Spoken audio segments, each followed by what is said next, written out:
આપ નિહાળી રહ્યા છો જનતાની જમાવટ આઝાદી સમાચારોની।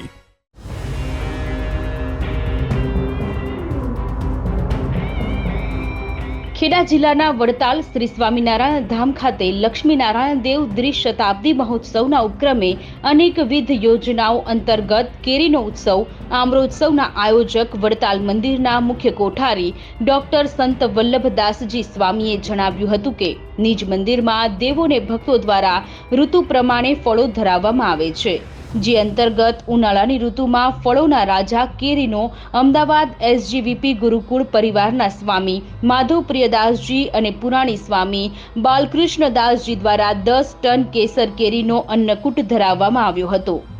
મંદિરના પૂજારીઓ દ્વારા કેરીની કમાનો ઊભી કરવામાં આવી હતી। ત્યારબાદ દેવો સમક્ષ કેરી ધરાવવામાં આવી હતી। હજારો હરિભક્તોએ આમ્રોત્સવના દર્શન કરી ધન્યતા અનુભવી હતી, જ્યારે સમગ્ર આમ્રોત્સવના આયોજક ચેરમેન દેવપ્રકાશ સ્વામી તથા કોઠારી ડોક્ટર સંત સ્વામી હતા। આમ્રોત્સવની સમગ્ર વ્યવસ્થા શ્યામ વલ્લભ સ્વામી તથા સ્વયંસેવકોની ટીમે સંભાળી હતી।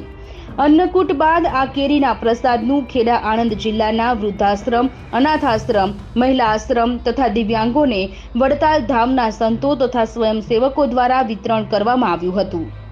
જય શ્રી સ્વામિનારાયણ।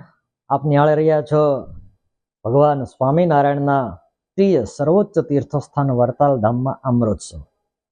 કેરીની સિઝન છે, સિઝનની સાથે સાથે ધોમધખતો તાપ છે।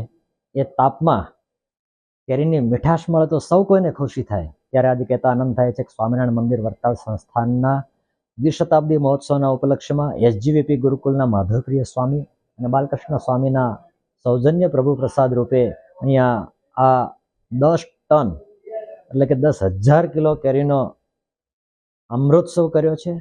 અને આ અમૃતોત્સવનો પ્રસાદ આપણા જિલ્લાના નાના નાના બાલ આશ્રમો, અનાથાશ્રમો, વૃદ્ધાશ્રમો કે જેના ભાગે પ્રભુ પ્રસાદ કેરીના રૂપમાં પ્રાપ્ત થાય એ સૌથી આનંદની વાત હોય।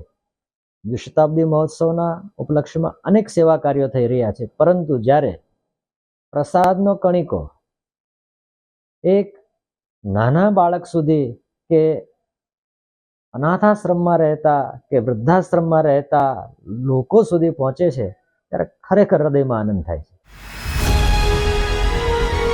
આપ નિહાળી રહ્યા છો જનતાની જમાવટ આઝાદી સમાચારોની।